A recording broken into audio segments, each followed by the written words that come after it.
আজ তৈরি করব ভীষণ ক্রিস্পি ও টেস্টি একটা রেসিপি, সেটি হলো পাট পাতার বড়া। এটা ডাল ভাতের সাথে বলো কিংবা বিকেলবেলা চা কফির সাথেই হোক না কেন, খেতে অপূর্ব লাগে। তো পাট পাতার বড়া বানানোর জন্য পাট গাছের একদম ওপরের দিকটায় যে কচি পাতাগুলো থাকে সেগুলো ডগা সমেত নিয়ে ভালোভাবে ধুয়ে রেখেছি। এটাতে সামান্য নুন মাখিয়ে রাখবো 10 থেকে 15 মিনিট মতো।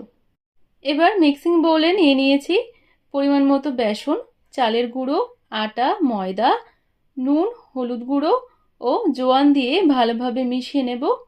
তারপর পরিমাণ মতো জল দিয়ে একটা ব্যাটার বানাতে হবে।